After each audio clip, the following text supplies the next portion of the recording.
I'm 6 years old and my lungs are burning. I can taste blood. I look down and I watch my green Gola trainers pounding on the tarmac. And I look up and I watch the race leaders disappear around the bend. 1 lap to go. And I run harder still. So hard and so fast that I forget to breathe. And now I feel sick. My bottom lip starts to go. I start to falter and I'm looking along the barrier and there he is. My dad. He steps over and he scoops me up in his arms. And I'm a mess of sweat and hair and a little bit of vomit. And I am crying my little eyes out. I'm crying because I have gone as hard and as fast as I think I could, but I haven't made the finish line. And I'm crying because I think I've failed. Both my parents are Olympic rowers. They went to Moscow in 1980, and I grew up in a household where there is an Olympic bronze medal just on the living room wall. I thought that was normal. I thought perhaps that was something you just went and bought down at home base. I was raised in an environment where I was led to believe that I could honestly do anything I wanted to if I just worked hard enough for it. And thanks to my parents, I got a pretty good deal when it came to the gene pool. And as the years went by, I worked that gene pool to within an inch of its life. I did weightlifting, cycling, acrobatics, rugby, football, judo, trampolining, anything and everything under the sun when it came to sport. By age 21, I'd followed in my parents' footsteps, and I was an elite athlete rowing for Great Britain, with a dream of becoming Olympian myself one day too.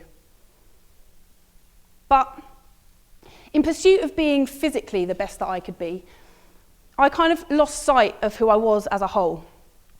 And after a few years at that elite level, what I was doing day in, day out, the sacrifices that I was having to make, they just weren't making me happy anymore.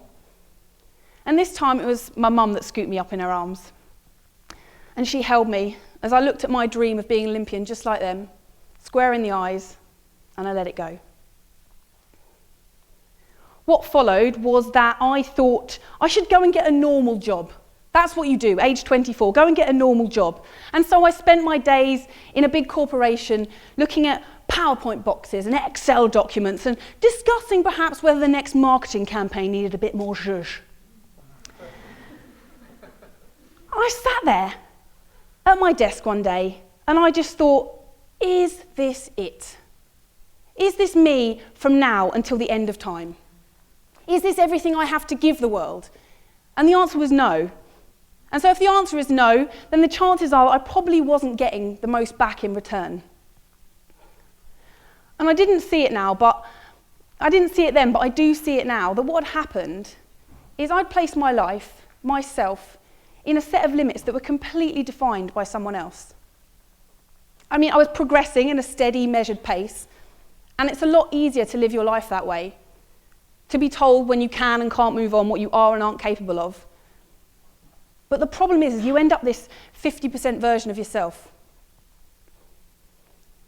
There is a wonderful quote by a spiritualist called Debbie Ford, and she says that we are born as a castle of 1,000 rooms. And as time goes by, we get jaded, we get worn down, and we board up parts of ourselves. And we end up, in adulthood, as a one-bed flat in Englefield Green. Nothing wrong with Englefield Green. I love Englefield Green. This is what happened to me. I wasn't even a one-bed flat. I was pretty much a broom cupboard. And so I shut my eyes, Excel document in the background, and I asked that golden question. What would I do if I could do anything tomorrow? And before I tell you the answer to that, it was a good answer. I'm going to talk to you about the Disney creation process. Disney are some of the creators of the greatest films ever made. Every single one incredibly unique, but they're all made using the same creative process. And it happens in 3 stages. First, we're going to start here with the dreamer. This guy's job is just to dream, to come up with the most far-fetched, ridiculous ideas, throw them out in the hundreds and the thousands. Most importantly, the dreamer's ideas are not allowed to be judged, and the dreamer must not judge their own ideas. Their job, simply to dream. The dreamer then passes their big mess of crazy ideas down the line to the realist. And the realist's job is to translate. It's to put the dreamer's ideas into some kind of tangible form. So in the case of Disney, this would be to put it into a computer animation program, or perhaps to draw it down on paper. Once the realist has put it into a form that can eventually be judged, they then pass it down the line to this guy. This is the critic. And the critic does what he does best. He rips it apart, he picks holes, he takes the pieces he likes and the bits he doesn't, and he throws them away.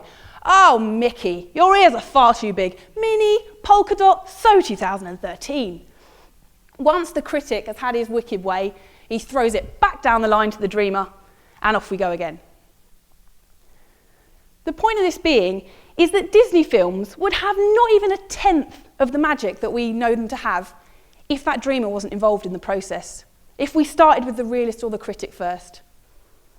And I think that all too often in our everyday lives, our critic is sat right on top of our dreamer's head.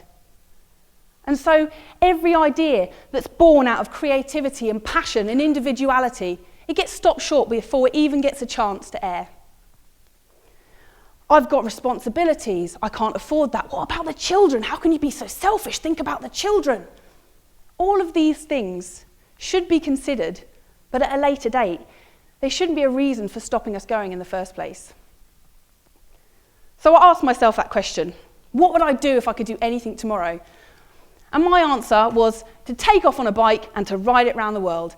Absolutely ridiculous. No particular rhyme or reason, other than that I'd discovered I had a passion for adventure, travel, and endurance sport. And when the time was right, I passed that idea down the line to the realist and to the critic, and I scaled it back a bit. And I decided that maybe I'd just go and cycle 11,000 miles through every state of America. From Alaska to Hawaii, the long way round. Oh, and it was the most amazing journey. It catapulted my life in a completely new direction. I learned so much about a country that I think we all know, America. It's incredibly diverse in terms of wildlife, geology, culture, attitudes. But the best thing about it was the people. I want to share with you the most inspirational person that I met on that journey. This is Betty the Hutch Hutchinson. She enters every single year in the Manchester, New Hampshire 5K race to try and break the record for the 90 to 99 years old age group. She's 93 years old. And as I passed through, I got a chance to stay with Betty. And every year she runs this race surrounded by her 19 grandchildren. And these grandchildren, they run and they'll pass 50-year-old men and they'll go with their granny, "Dude, you just got beaten by my grandma!" And off they go. Now, there's a mile between Betty's little house in the woods and her mailbox at the end of her driveway. And every single morning, without fail, she uses that mile for a training run.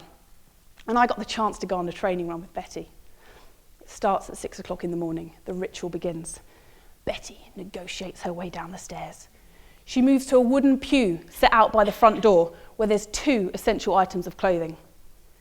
She picks up a bright yellow scarf, wraps it round, once, twice. She shuffles sideways, picks up a matching yellow beanie, pulls it down over her brow, and I see Hutch emblazoned across the front.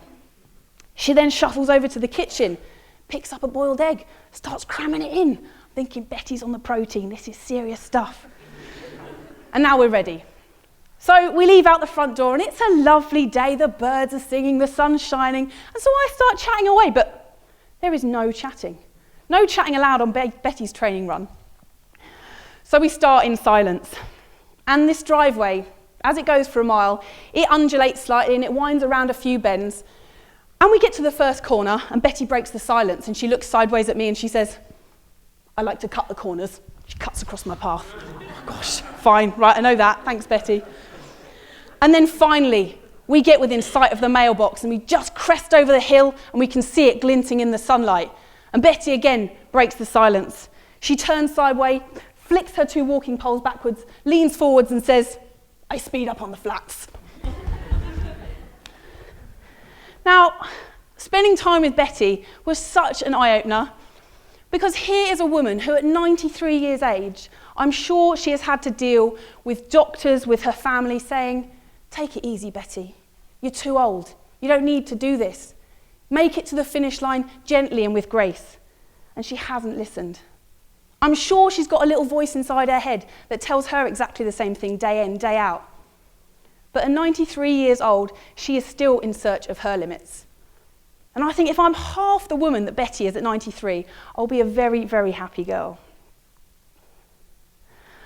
So, I'd finished my American bike ride, and I went back into my day job. And I went back into that 50% version of myself because it was easy, and I didn't really know what else to do. But the problem with glimpsing your true passion, that thing that makes your heart sing, is that once you've seen it, it can't be unseen. It's like a can of worms on steroids. There is no putting the lid back on, and there shouldn't be. So I started to think about other journeys. And I thought about running journeys. And every time I thought about a running journey, I thought, nah, that's not for me.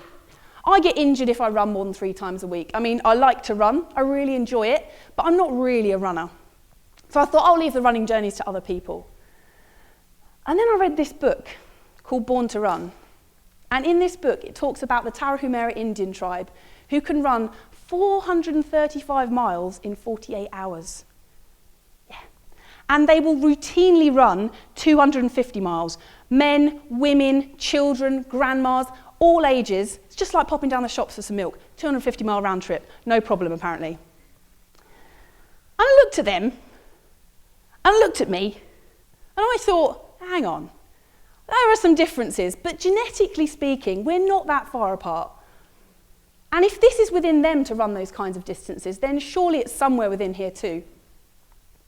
And then I read on a bit more, and I found that we, as human beings, all of you included, have the greatest endurance of all mammals on the planet. What a gift. And actually how we used to hunt our prey to death. So the antelope, it would sprint and it would stop, and it would sprint and it would stop, and we'd just keep on running. And then we'd catch it up, we'd smash it on the head and eat it for tea. That is how we caught our prey. And then actually I was honest with myself, and I realised the only reason that I wasn't going to do a running journey was because I wasn't actually thinking that I could make it to the finish line. And what would people think of me if I failed? And I thought that is absolutely the most ridiculous reason not to start anything. So I found a trail in a country that I really, really wanted to explore, New Zealand. It's called the Tierra Trail. It goes for 2,000 miles from Bluff at the very tip of the southern island, all the way up to Cape Reinga in the north. And I decided that I was going to run this solo and unsupported with all my gear on my back. 72 marathons, carrying my camping gear, my food, water, everything I'd need, completely unsupported. Great idea, isn't it? You should have seen me the night before I left. I was petrified. I had my own critic having a go, saying, you're going to end up stranded up a mountain path, you're going to be alone in the wind and the snow, and there's going to be no shelter. I had an injury on my right foot that I was carrying that I thought might flare up a few days in. And very kindly, other people had actually lent me their critics too. That was nice. And people were saying to me, you can't run with a backpack, you'll give yourself osteoarthritis. You've never run that far before, this isn't possible. And so when I started, I was, needless to say, completely petrified. But I want to tell you a little story about denial. Preparation with the backpack was meticulous. A week before I left, I went out and bought one. Thought that was a great start. And then I measured and weighed out all my gear. And it came to around about 7 kilos. And I thought, whoa, 7 kilos, that's all right. And it looked very neat in its pile. And I thought I can handle 7 kilos, that's okay. And then I put a few more things in. And I put a few more things in. And it actually ended up looking like this. But I didn't weigh it because I didn't want to know. I had an inkling that it was a little bit heavier than 7 kilos, but I thought, we don't need to know that. Unfortunately, halfway through the trip, for some reason, people I met on the trail, they didn't believe me. I'd say, oh, I've got a backpack. Oh, how big's your backpack, Anna? You're running. Yeah, it must be pretty light. Oh, 7 kilos. Really? 7 kilos? I go, yes, not too bad, is it? But I got to one host's house, and they really, really didn't believe me. So while I was having a shower, they took my pack with all my gear in it, and they went and weighed it. And what I thought was actually 7 kilos was in fact 14. And that had meant when I'd been running for up to a week between towns and carrying 7 days worth of food, that I'd been running with 20 kilos on my back. But I didn't think it was beneficial to know. You can't ever prepare for every single challenge that is ahead of you. And if, like me, you have a tendency to freak yourself out a bit, the moral of this story is just tell yourself lies and it will all be okay. Now, I want to share with you the worst day from my run, because I think that it's in our darkest moments we learn the most about ourselves. Fear was a frequent visitor on my journey. New Zealand, much as it is the developed world, can be a very remote place, especially in the South Island. There's only 4.5 people that live in the whole country, and there's 8.5 million that live in London alone. So the fact is, when I was on the trail in the South Island, if something happened, if I fell over and I couldn't activate my safety tracker, the chances are that no one was going to come by for a couple of days, and that frightened me. They also, the Kiwis, they like to put the trails through rivers. I'm from London. We build bridges to go across rivers. The Kiwis, they just plough it straight through a raging torrent. And this particular day, I had to cross a river 30 times, and I'd started to get into this ritual. I was mostly frightened, but I'd get up to the edge of the river and I'd take my GPS safety tracker off of my backpack and I'd put it in a waterproof bag and I would clip it to my bra. And I'd shuffle up, take a deep breath, and off I'd go. Sometimes the river was only up to my calf or my knee, but at other points it was right up to my chest. And I'd been going through this day and the going was slow. I had to run 18 miles and I was making really, really slow progress. I was becoming frustrated, tired, and constantly frightened. And then I stepped off a rock, and the undergrowth gave way, and I went over on my ankle with a really loud crack. I wasn't concentrating, I just stepped off a rock and slipped. Please be okay. I hate this section, it's absolute.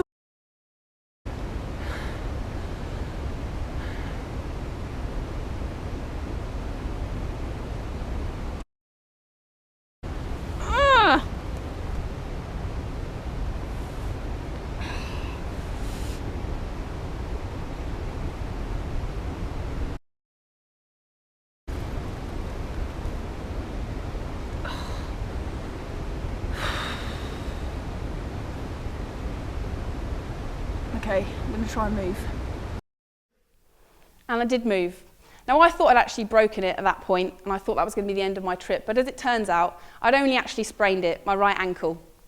And I don't know if anyone here has ever sprained an ankle, but for some reason, the sprained ankle then takes it as complete permission just to keep going. I would run along and it'd go, whoa, this is what we do now, let's roll. And it took me 4 hours to hobble to the place that was flat enough for me to pitch up my tent. And I crawled in, and I looked at this ballooning ankle, and I thought about my options. And they were to either go 2 days back in one direction to the town I'd just come from and sit it out there, or I could go 4 days onto the bush alone and try and make it to the next town. And I just needed someone to talk this through with. I hated going backwards, but the thought of going forwards, I thought, am I being a complete idiot? I could see the newspaper headlines now. Stupid British girl goes on into the New Zealand bush with a busted ankle. And all I wanted to do was talk to someone, just to have some kind of counsel, have someone say to me, look, it's okay, it's all going to be all right. But I had no phone signal. I had no way of contacting anyone. I hadn't seen anyone in a couple of days. And so I crawled into my tent and I realised that I was at rock bottom. I was frightened, I was injured, I was exhausted. Everything that I'd feared from the outset of the trip had happened. But here's the thing about rock bottom, about that place where all of your fears hang out together. Once you get down there, it's not that bad. I realised that this wasn't my limit. This was just a part of myself I hadn't seen in a really, really long time. This was the girl in the green Gola trainers that had run until her lungs burst. And so I drifted off to sleep, and I woke up stronger the next day.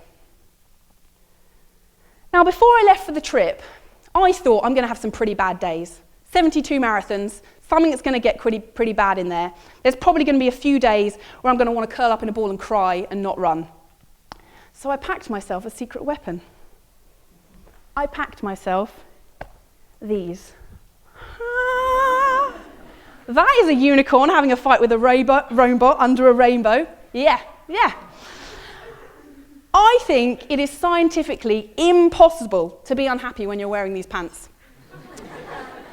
They reminded me that I should be grateful. I'm born into a developed world. I have the freedom and the choice to go and explore these places, and nothing really can be that bad for me. These are my pants of perspective. And so the next morning, I woke up when I pulled on my pants of perspective, which matched the ankle strapping that I actually had in my bag. And I decided that I would carry on. I hobbled for 12 miles the next day, and I was able to actually start running again the day after that. And after 5.5 months, carrying a little bit of scar tissue on my right ankle and a backpack that weighed 14 kilos, not 7, I made it 1,911 miles to the top of New Zealand. And I managed to go into schools along the way and speak to 4,000 Kiwi kids in the hope that one day they might go in search of their own limits too. And here's what I've realised. That I would rather live my life on the brink of failure than in the comfort of assured success. When I'm 80 and I smell of wee and gin and tonic, I want to look back on my life and I want to say that was awesome. I had the richest possible experience I could. I think sometimes we get so het up about the fact that we might not be able to finish things that we forget to start. And so I'm looking at all of you and I'm thinking, what is it that you're afraid of starting? And what would happen if you forgot about the finish line and you just started running towards it? Thank you.